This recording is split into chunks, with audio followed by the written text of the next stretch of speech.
Blessings, family. Just wanted to drop off some words to live by for you today. As I declared today to be, they went viral Thursday. This is actually part 5 and possibly the last on this topic, unless the Holy Spirit says otherwise this weekend. So today's words to live by are inspired by the book of Acts chapter 2, verses 5 through 8, verse 12, and verse 41. It reads, "Now there were then residing in Jerusalem Jews, devout and God-fearing men from every country under heaven.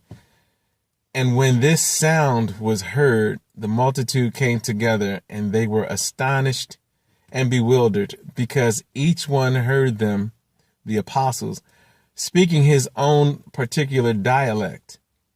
And they were beside themselves with amazement, saying, 'Are not all these who are talking Galileans? Then how is it that we hear each of us in our own particular dialect to which we were born?'" Verse 12, "And all were beside themselves with amazement and were puzzled and bewildered, saying to one another, 'What can this mean?'" Verse 41, "Therefore those who accepted and welcomed his message were baptized, and were added that day 3,000 souls." So we're talking about 120 men in an upper room and other people gathering. And the end result, that day being 3,000 souls. That, brothers and sisters, is what's called going viral. The point I wanted to make was that sometimes the best way to introduce someone I forgot how I'm reading my own writing. Sometimes the best way to reach someone is to introduce them to someone who they can relate to. Wow, the power of a comma, huh? Again, sometimes the best way to reach someone is to introduce them to someone who they can relate to, someone that speaks their language.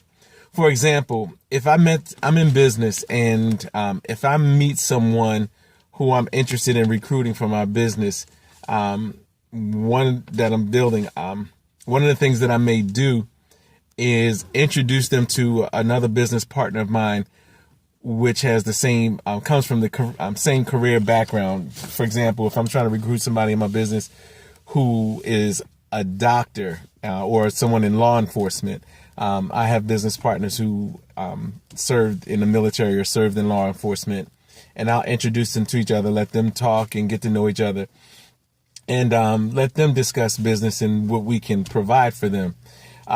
So that's just an example of introducing someone to someone that speaks their language.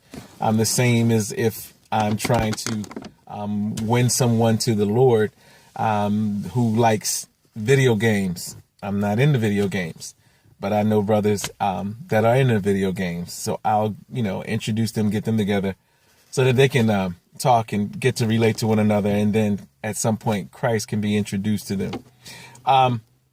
Anyway, getting back to the point, the same can be said for us, that if we have a loved one that we're trying to win to the Lord, we should introduce them to a Christian friend or relative that works in their same career or shares their same hobbies. Because it's easier for people to hear and receive a message from someone that they respect or that they can relate to. When they're comfortable and relaxed, they're more receptive to what we have to offer. So we can help the message of the gospel go viral by valuing the people that we encounter and partnering them up with those who share the same views. So again, it's they went viral Thursday, family. So let's relate to the ones that we're trying to reach. These have been words to live by. May they bless you and those that you share them with. And I got 3 seconds left.